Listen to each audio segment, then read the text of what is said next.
حضور علیہ السلام نے ارشاد فرمایا کہ نظر زنا کرتی ہے، فزن العین النظر وزن اللسان المنطق والنفس تمنا وتشتہی والفرج یصدق ذلك کلہ ویکذبہ۔ فرمایا کہ انسان کی نظر کا زنا یہ ہے، آنکھ کا زنا یہ ہے کہ آدمی دیکھے کسی کو، اور فرمایا زبان کا زنا یہ ہے کہ بات کرے، پھر نفس جو ہے اس کی تمنا کرتا ہے اور اس کی آرزو کرتا ہے، پھر انسان کی شرمگاہ یا اس کی تصدیق کر دیتی ہے تمام کی تمام، اور یا پھر ان تمام کی وہ نفی کر دیتی ہے۔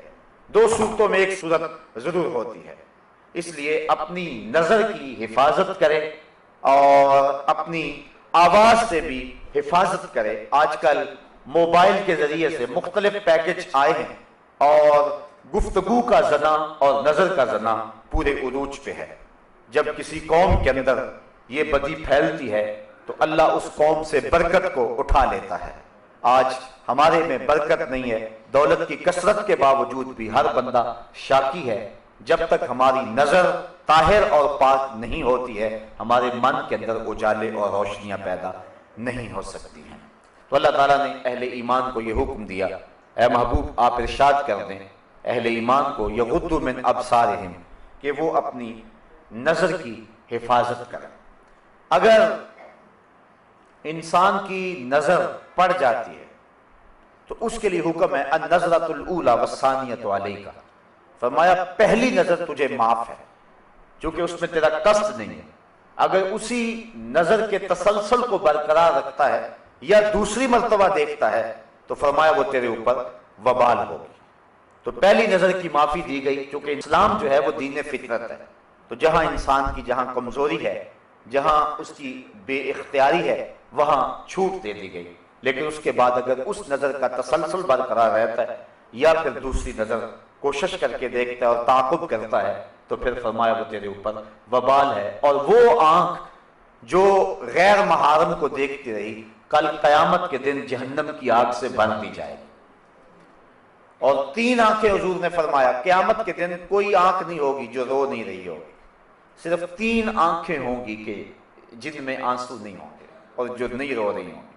ایک وہ نظر جو غیر محارم کی طرف دیکھنے سے بچی، دوسری وہ نظر جو اللہ جل شانہ کی راہ میں اس کے راستے کے اندر جاگتی رہی، پہرا دیتی رہے، سرحدوں کے اوپر محافظت کرتی رہی، اور تیسری وہ نظر وہ آنکھ کہ خوف خدا میں مکھی کے سر کے برابر اس سے آنسو نکل آئے۔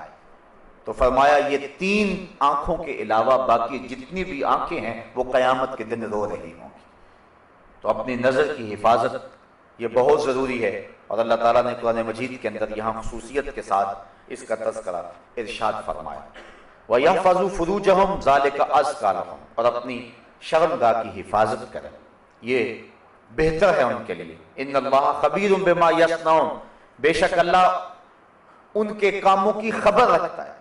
یعنی اگر تم اپنی نظر کو محفوظ نہیں رکھ پاتے تو مت سمجھو کہ کسی نے دیکھا نہیں ہے، تمہارا رب دیکھ رہا ہے، اس کی نظر سے کوئی شے پوشیدہ نہیں ہے، ایک ایک چیز لکھی جا رہی ہے اور اس کا حساب کل تمہیں دینا پڑے گا۔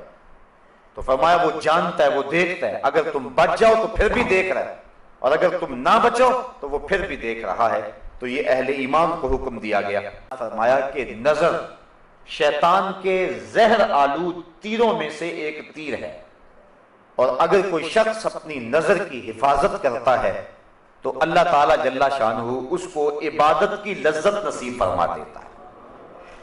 اگر کسی شخص کی نظر پاک نہیں رہتی تو اس کو سجدوں کی لذت نصیب نہیں ہو سکتی، اس کو قیام کا لطف نہیں مل سکتا، چاہے وہ سین حرم میں پڑھے یا مسجد نبوی میں پڑھے۔